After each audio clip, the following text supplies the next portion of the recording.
So it's the second week of August, 2020, and we're getting ready to bottle some wines before the harvest in about 2 or 3 weeks. And we're just doing a little bit of filtration on our white wines.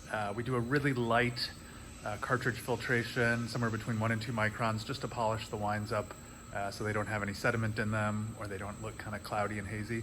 It doesn't really do anything negative for the quality of the wine, but really improves the appearance and what I think is the overall texture. And so when you're filtering, the filter size is measured in microns. That's basically how small or large the filter size is and what can get through depending on the filter size. So if you're sterile filtering, that's 0.45 microns. That's basically the tightest filter you can do. That would block any malolactic bacteria from getting through, and a 0.65 filter would be for yeast if you had residual sugar and you didn't want the wine re-fermenting. So those are really tight filters. For white wines, like what we're doing today, we're doing 1.2 microns. So that's basically almost like a pre-filter. It's just a very mild filtration.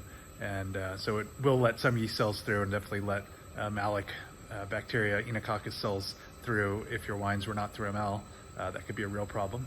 But these wines have gone through ML and there's no residual sugar, so they won't have any issues once they're in the bottling. So right now we are filtering the 2019 Holus Bolus Roussanne.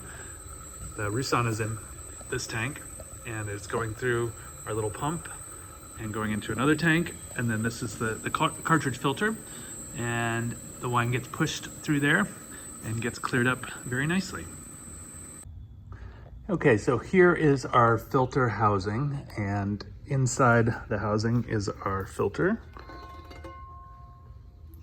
And so this is a cartridge filter. This is a 1.3 micron cartridge filter.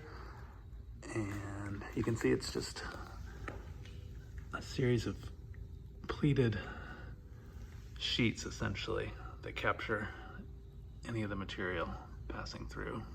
So the wine will come in through this side.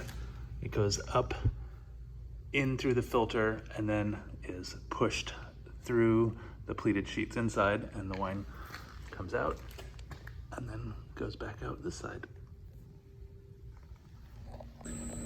So here's our filtered wine on the left and the unfiltered one on the right, and I hope you can see from them there's just more brilliance and clarity in the one on the left than this one on the right.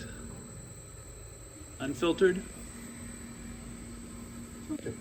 Hey everybody, it's Amy coming to you from the Holus Bolus tasting room. I just wanted to take a second and explain, maybe in slightly more detail, some of the more technical things that Peter was talking about in reference to filtration. He mentioned microns. So a micron is 1/1,000,000th of a meter, and that's obviously pretty small. And I found this cool graphic online that compares it to a single coffee grind, beach sand, a human hair, that I thought you might find interesting to see just how small a micron is. So there are 2 types of filtration: depth filtration and surface filtration. Surface filtration is also called absolute filtration, and that is when you have any remaining yeast or bacteria in the wine. And as Peter said, those are so small, they're below 1 micron, and you need super tight filters to get out yeast and bacteria.